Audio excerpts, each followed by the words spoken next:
My question is for Minister Keith Wolahan regarding the explosive spy scandal last week.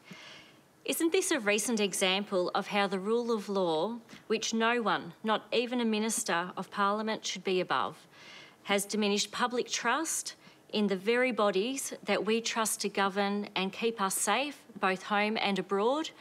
Where is the accountability?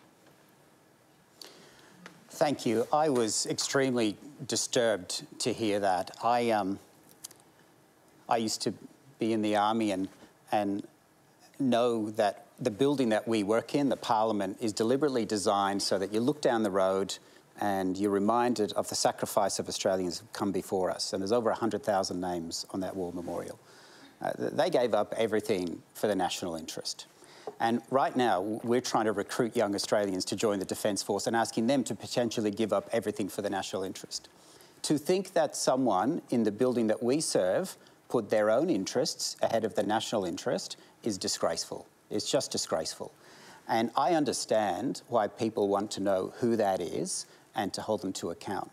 The difficulty we have is that we have to give some trust to our agencies because we cannot reveal the tactics, techniques and procedures that our agencies use. And it's possible that there is a risk that they will be revealed if the person's name is read out in parliamentary privilege. If it's read outside of the building, there's a risk of court cases that would bring all sorts of problems forward. Keith Wolahan, that is a different line to your leader, Peter Dutton, and your senior colleagues. In what way? Well, they're saying the name should be revealed. Well, there's a diversity of views. This isn't easy, and Joe Hockey has said that the name should be revealed. We're all wrestling with this. But you don't agree that it has to be revealed? At this stage, no, but I think the Director-General has opened this conversation. I think he's drip-fed information since. I think that's an acknowledgement that that speech wasn't enough by itself and there needs to be more conversations. If there is a real risk to our agencies in revealing the name, then we shouldn't, but perhaps he can keep talking to us about it. Katy Gallagher, your government really backed in the ASIO bosses' secrecy around the name. But don't Australians have a right to know? Look, I can understand the interest for sure, you know, and I think I was listening to your show in the morning and you were saying talkback was just coming in. People all, I've got to say, overwhelmingly thought the name should be revealed. Because I think it was a shock to people. You know, it was a shock. You know, I hadn't heard that until I saw the reporting of the speech by the ASIO Director-General. But that is an important speech he gives every year. He chooses the content of that speech. I don't think anything he says isn't said without a reason, but politicians don't meddle in that. I mean, if he chose to name the individual, that's his decision. He chooses not to name the individual for a range of reasons, that's his decision.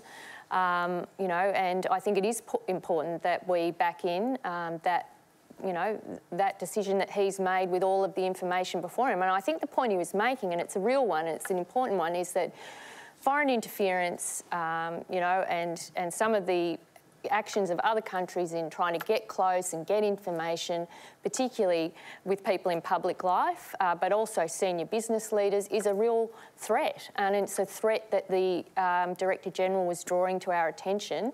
And I think it's certainly the amount of conversations that it's enlisted since then, it's done its job on that level. Are you paranoid when people approach you?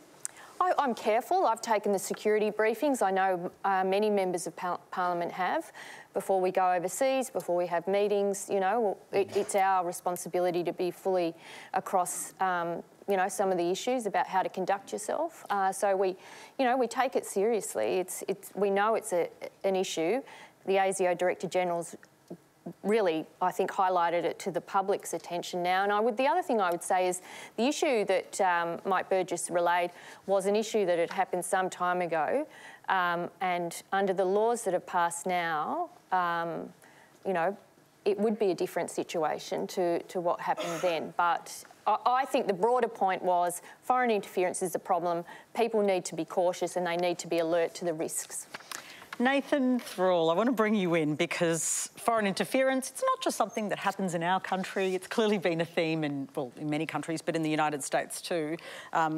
Big thing in a couple of elections. I interviewed the former ambassador representing Australia to the US, Joe Hockey, and he was the one that said the person's name should be revealed. He said this would never happen in the United States. That was one of his lines. Is he right?